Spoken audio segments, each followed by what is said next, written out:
So when I used to live in New York, I remember one time I was walking around August Martin High School in Jamaica, Queens, right?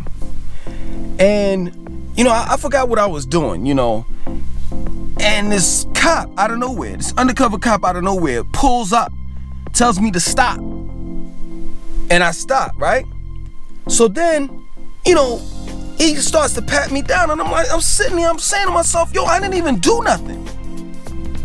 Like, I'm just walking down the street. I don't look like I'm selling drugs. I don't look like I'm doing anything illegal. But he felt as though that, I don't know, I had drugs on me, guns or something. So he passed me down and everything.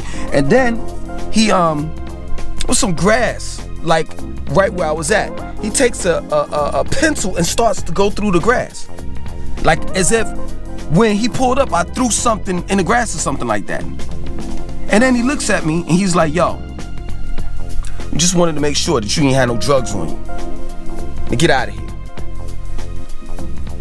And it bugged me out, man. It bugged me out. But like when you're young, I've had several different, run-ins with the cops.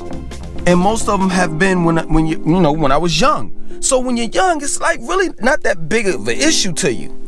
But then as you get older, you start to reminisce and you're like, whoa, that was kind of dangerous. So what's going on in New York as the people are protesting? Police officers, NYPD, so-called finest, is shoving people, running people over, punching people. You name it, they're doing it. And it's crazy because people look at New York City, that is, as a liberal city. It's not that much racism there. But that's far from the furthest truth. Racism exists everywhere, especially in New York. As you can see, when you turn on the TV, all you see is NYPD officers pushing and shoving, taking their SUVs and running people over.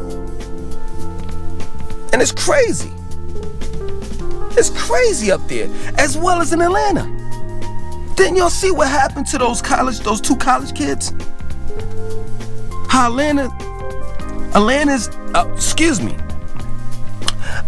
ATL's finest,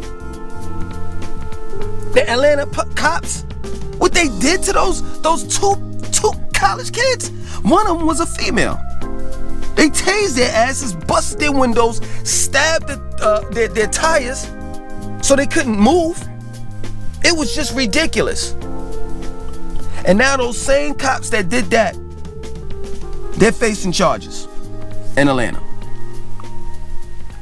The point that I'm trying to make to you is that, yes, true indeed, these 4 officers that murdered George Floyd have been convicted. Have been charged. Yes. And that is a victory. But guess what?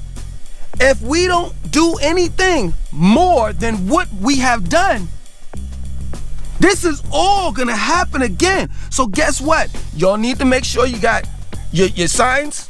You should have kept your signs. You should have kept your bullhorns. You should have kept your gas masks just in case they throw tear gas at you again.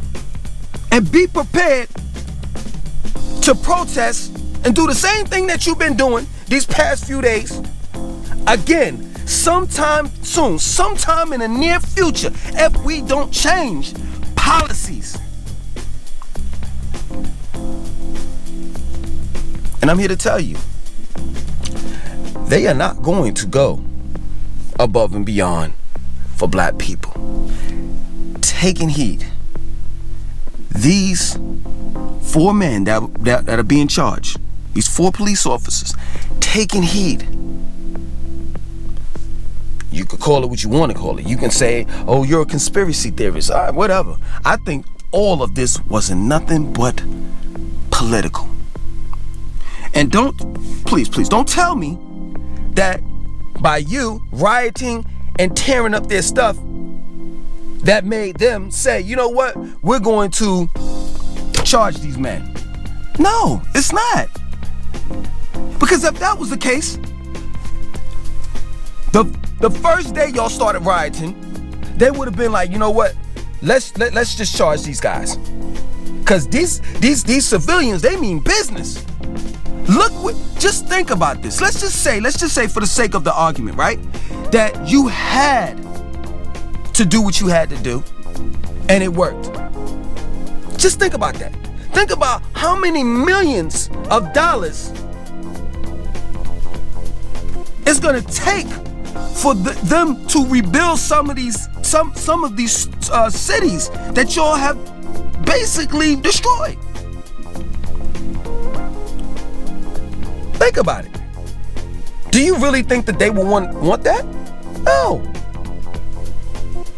They wouldn't want that if it was about you tearing up their stuff and them caring. In other words, they don't care. See, this is what I'm saying. That's the reason why I understood why you all were protesting, marching, looting, and rioting, and all the rest of that stuff. But I didn't agree. You want to know who really suffered from the looting, the rioting, and all of the stuff that was negatively done to these major cities in the United States? It was the small business owners.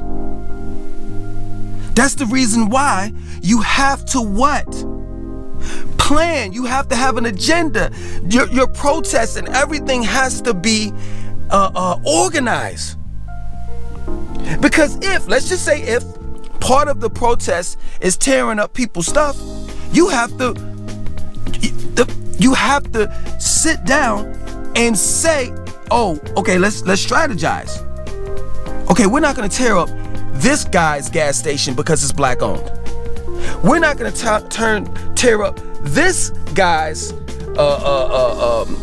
food store. We're not gonna take food out of his store because it's black owned. We're not gonna steal sneakers out of this store because it's black owned. Target, your tour, Target is not, it's $1 billion corporation. They take the loss, hey, it's nothing. It's nothing to them. They have stores damn near around the world. So y'all messed up a few Target stores. But this mom and pop store, that's her only store. And for some of these stories, it's tragic. We just got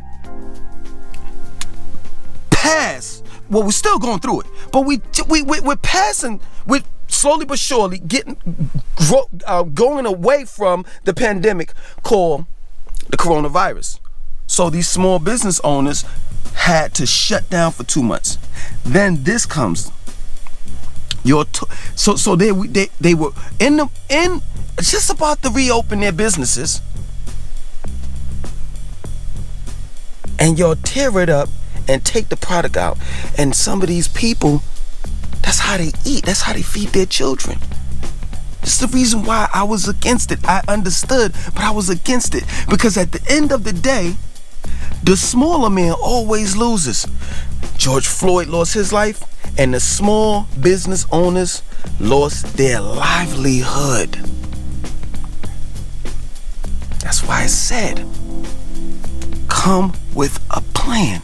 Because if you don't get things changed, policies or bills passed, where the black family is protected, you're going to be right back out there again, tearing up somebody's shit that don't deserve it. I hope y'all learn from this. And this is just a small victory. Now, chase after the big one. And use this to do it with. My name is Langston 2092. I want you to like, comment, subscribe, and definitely share this video. 1.